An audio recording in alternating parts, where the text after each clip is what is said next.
Hey everyone, Josephine Loren here from Incest Aware. Incest Aware is a collective or an alliance of individuals and organizations seeking to improve methods of incest prevention, intervention, recovery, and justice. I am an author, activist, and the community organizer, as well as an incest survivor. And I'm here with my dear friend and fellow activist, member of the Incest Aware Alliance, Diane Tarantini. Hi, Diane. Hello, hello. Thanks for having me on. Yeah, tell us a little bit about yourself. Okay, so I'm coming to you from West Virginia, almost heaven, and I am a survivor of sibling sexual abuse. I also am a body safety educator in public schools in West Virginia, and I also communicate through social media, blogging, and community events on the topic of child sexual abuse prevention. You also wrote a pretty well bought children's book. This became my first book. I thought there would be a book in front of it, but this leapfrogged over it. So, a nonprofit founder and executive director asked me to write a children's book that showed kids what grooming is, the process by which a sexual predator gains the trust of a potential victim and sometimes their family. Another nonprofit purchased 7,000 copies of the book in order to give one to every single foster child in our state because foster children are more at risk for child sexual abuse. So if they're in a foster home with foster parents, that looks like 4 times more at risk. However, if they're in a group home, I believe the Johns Hopkins number is 26 times more at risk. I have the book because you sent it to me, so thank you, and it's excellent. So any parent who's looking for a great fictional tale on how to make grooming conversations accessible to kids, Diane's book is awesome. The other book that we're really here to talk about today, though, is your memoir, Everyone Was Silent, which really tells the story of your journey as a sibling sexual abuse survivor. What inspired you originally to share your story through memoir? Okay, so these days there's a very popular term, inner child. And I wrote Everyone Was Silent to honor my inner child. I often, when I'm speaking to a group, will tell people that ever since the 4th grade, I've known two things: I'd get counseling and I'd write a book. That book being my story. Of course, The Brave Knight leapfrogged it. But then after The Brave Knight came out, it gave me the confidence to do it again with my own story. I always thought my story was compelling, and I always thought it could help people. So I thought it would be useful for survivors, for people who love survivors, and for anyone who works in the space of child sexual abuse prevention or advocacy or recovery from. So that's why I wrote the book. Well, thank you so much. How has the response been? I will tell you that anytime you speak transparently about anything in your life, but particularly trauma and sexual trauma, I think a lot of times can stir people up even more than things like divorce or house fire. You sit in that space of waiting for the people to respond to your story. Mean Girl Brain says, you're gonna catch some stuff, girl. Mhm. But I have not received a single overt criticism of the story. Well, I'm so relieved to hear that you have received positive feedback. I saw Chanel Miller speak. She's the Stanford Yeah. survivor, and she wrote the book Know My Name. It's really common for us as survivors when we want to scale our stories through art or whatever medium that we fear so much pushback. But what she also said was that she received pushback, but more than that, she received so much support. It was like she just like fell into this community of support and love. And so I'm just so thrilled to hear that that's also been your experience. Yes. I know at least 4 high school friends that, like, private messaged me, and they're like, "I was your friend. How did I not see this?" And I said, we hide it well until we can't hide it anymore. What did you feel you really wanted your story to convey when it comes to sibling sexual abuse or trauma specifically? I think the world shrinks back from the idea of incest, of family members harming family members. And sibling sexual abuse is a unique niche in that really only in the last 2 years, it feels like it's getting a lot of momentum and traction. I just wanted people to know it might seem like very unique and very unusual, but then on the website Five Ways, which educates and works towards prevention of the cause, they tell you 1 in 25 children are going to be affected by it. So that's a significant number. This spring, I went into a middle school and 3 times in an afternoon, I talked to 300, just sixth, seventh graders. And I told them, you saw me talk about child sexual abuse last year. I'm going to be a little bit more transparent with you this year. My abuser was my older brother. I was hit by this wave of audible shock and awe. And I said, you have every right to be appalled. It is gross, it's uncomfortable. I was like, "But here's why I tell you this. I look out over 300 kids, and I know 1 in 25 of you are having the same lived experience." Mhm. Like, that means 1 kid in every classroom in America in a public school is either being harmed or causing harm, which goes on later in life to also be a very hard burden to bear. But it's just to tell people, and then towards the end of the book, you do get into the intrafamilial sexual abuse, incest experiences that weren't sibling. It Mhm. was generational in my family. Yeah, I don't think I'm alone in that.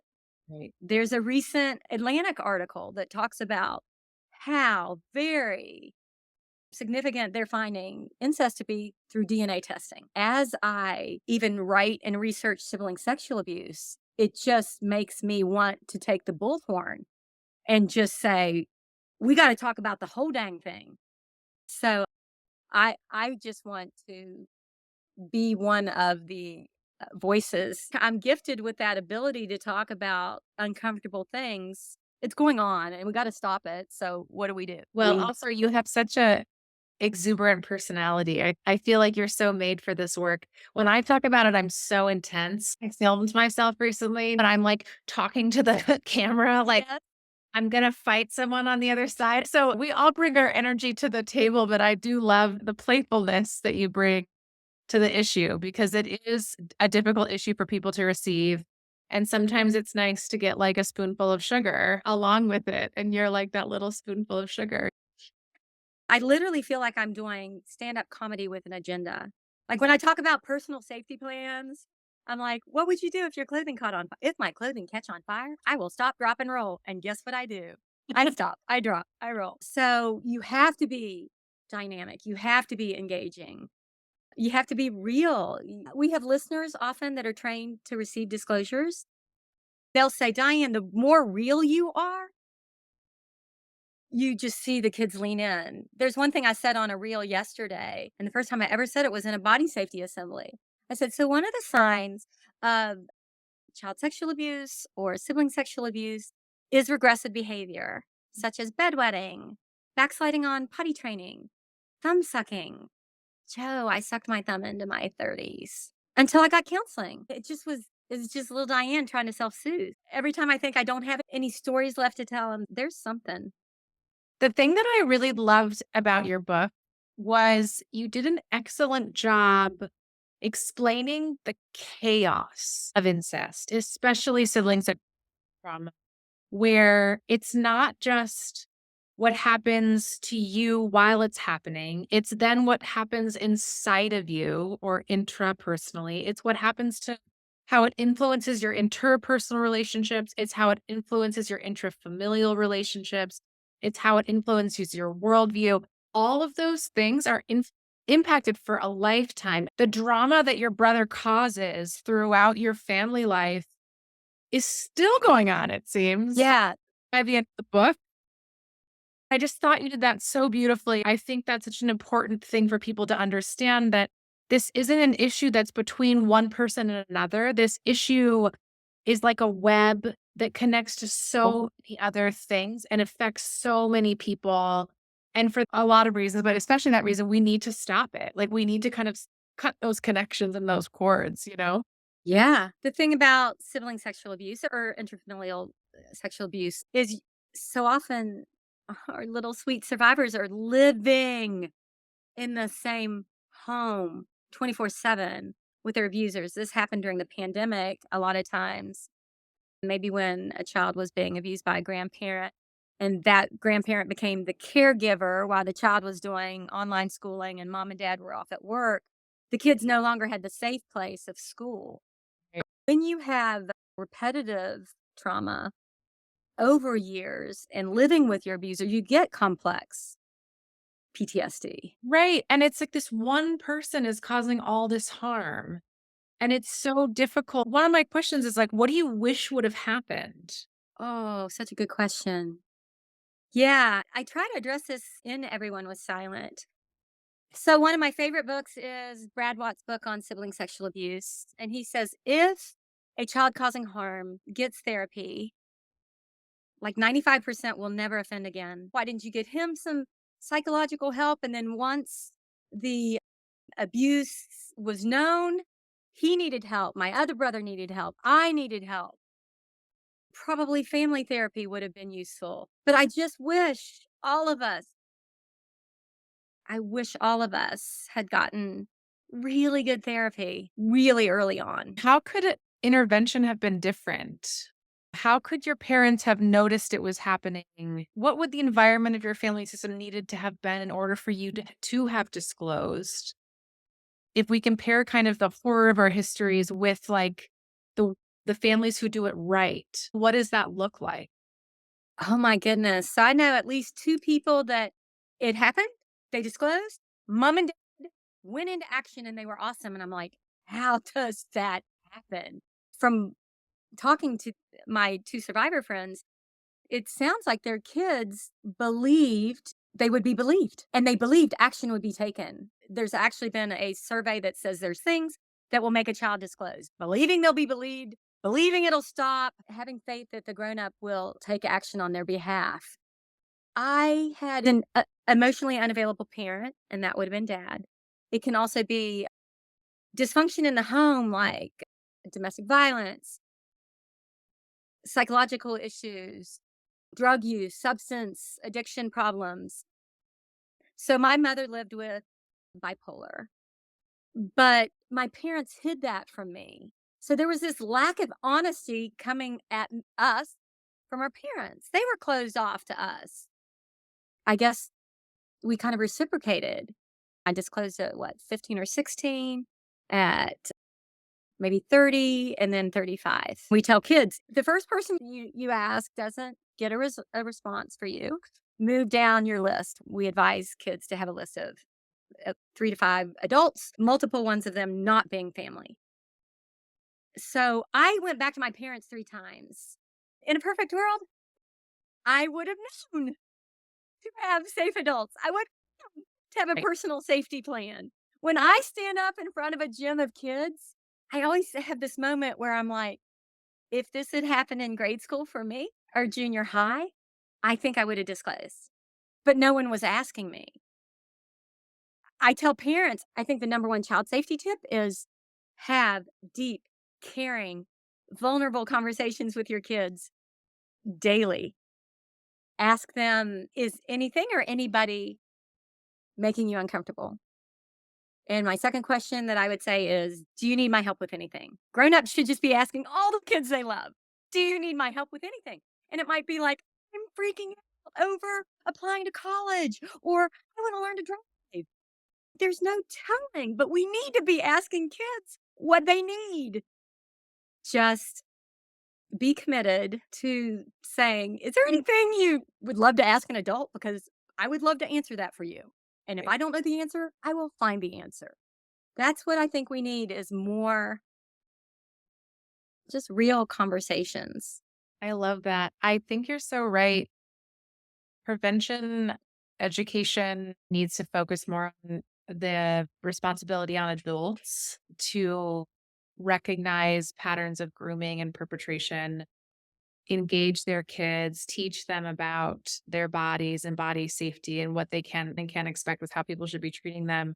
And then, like you're saying, developing a deep sense of emotional trust that they can be turned to. What I love hearing you say even more, because there is this assumption that parents are the safest people to be raising their kids, which isn't always the case, especially in the case of intrafamilial adult on child sexual abuse or parent on child sexual abuse. Yeah. Research has found that one of the best ways to ensure a more rapid healing for an incest survivor is a buffer, right? Just anyone who gives that child another example of love or a better example of love. So whether that's a babysitter, a teacher, a dog, a coach, someone helps the child understand, oh, the way my parents treating me is not how I'm supposed to be treated. The way that I'm being abused is juxtaposed with this person who's giving me really positive attention. So when people ask me, "What's one thing I can do today to join the incest awareness movement or to ensure incest doesn't happen?" I tell them exactly what you're saying. You might be the safest adult in a child's life and show up as that as frequently as you can, not just for your kids, but for all kids. A lot of people now know that children are usually abused by somebody they know. 90% of victims know their abuser. So I think the next step is getting people to realize that a third of the time children are abused by family. Within the issue, people tend to default that it's an adult on child. And there's so little acknowledgement of COCSA or child on Yes. abuse, especially sibling sexual abuse or trauma, which has been so significant in my learning journey as an activist. Children, especially siblings, spend so much time unsupervised. Yes. People assume that they're safe. And Right. what we're learning is that sibling sexual trauma may be the highest form of incest abuse. Yeah. 70% of abuse incidents happen in unsupervised settings. Professionals in the child safety space believe that it's the easy access to Right. pornography on digital devices. Right. And so children are born to imitate.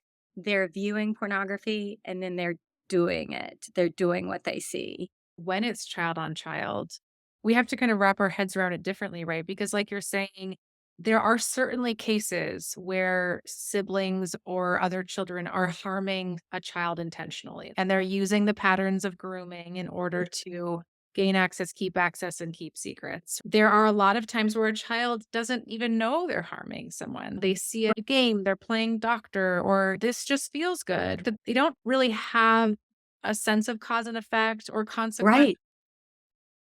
It needs different paradigms than adult on child abuse. So we so clearly have a perpetrator and a victim. It's Yes. but child on child, it's so different. We're assuming that children know certain things are right and wrong. We just assume that our kids know not to sexually harm one another. Like a lot of these survivors, they have no body safety education, they have no sex education. And that could certainly apply to the child causing harm. And it is the untouchable subject in a ton of schools in America. They just won't teach you beyond body odor and getting your period. It's so tricky when there's not enough conversation around bodies, boundaries, and sexuality just in general, in homes, in schools. It's so stigmatized. And so kids are left to explore or figure out this really complex part of what it means to be human, and also really normal foundational part of what it means to be human all by themselves. That's something I definitely want to address in a piece of writing is how to um, handle when a child discloses to you because they are handing you their heart. They're handing you their future. What would you recommend for other survivors of sibling sexual abuse or trauma who want to write or want to go public with their stories? What advice would you have to give them in their own journey? I just read the most interesting short piece on so you want to write a memoir. And they said take the Steven Spielberg approach. Write down the 10 most compelling scenes of your life. Then come at it from all angles. What did it mean? What did it become? How did it affect you? That's a great approach. I encourage people to have a sturdy paper trail. And I've told you that before. That's just to cover your butt. I would say, what is your why? If it's to extract revenge, wait a little while. Definitely do the work. If you think it's going to be a significant income stream, I would have you Google the numbers on book publishing. There's a very small percentage of authors, Stephen King, Barbara Kingsolver, J.D. Picoult, that make a substantial living from it. And with memoir, it can be even less because your audience is the people who love you Right. and the people who are interested in your topic. Yeah. I had dreams of being traditionally published. I was in grad school getting my MFA, and I literally had a New York agent, when I'm pitching to him, stop me and say, never say the word incest again to a publishing professional. You will chase them all away. Nobody wants to hear that. Like if you're really committed, you really want to be traditionally published. And honey, I feel that in my bones. Like pitch it for a year. Send out submissions, 1 or 5 or 10 or a week. And if you get picked up, awesome. And if you don't, then say this might be something I'm going to DIY. I love that about contemporary publishing methods is that there's so many ways you can go, right? You can publish traditionally, meaning you publish by pitching a publishing house, either yourself or through an agent, or hybrid publishing, which is you pay a book preparer to help you prepare your book and then sell it through Amazon and or Kindle, or you can just self-publish it on your own, right? Which is Yeah. what you did, correct? You self-published on your own? Yeah, I did both books by myself. I had a Yeah. time constraint with the first one, and then I was sick of pitching and hearing no, or a lot of times you don't hear anything. They just don't have time to answer every person. And I was like, I can do this. And the book will do what the book will do. The story will do what the story will do. It takes on a life of its own, and I'm just so thrilled because there's such a wave of anti-incest nonfiction and even fiction coming out right now. So I just thank you as the organizer of Incest Aware for the labor that you put in to share your story, the vulnerability that you're sharing with the world, the risks that you've taken in doing that. It's so necessary in order to keep the next generation safe from this horrible form of abuse. Yes, I agree. Yes, you're very welcome. And I'm thankful for the opportunity to share my thoughts on the topic. So where can people find you, Diane? So I have a website with a blog that's dianetarantini.com. And really just go there because at the bottom you will get all the links like to Facebook, to Instagram, to LinkedIn. I'm even on Pinterest because a lot of people are looking for child safety information over there. That's the best way to find me is go to the website.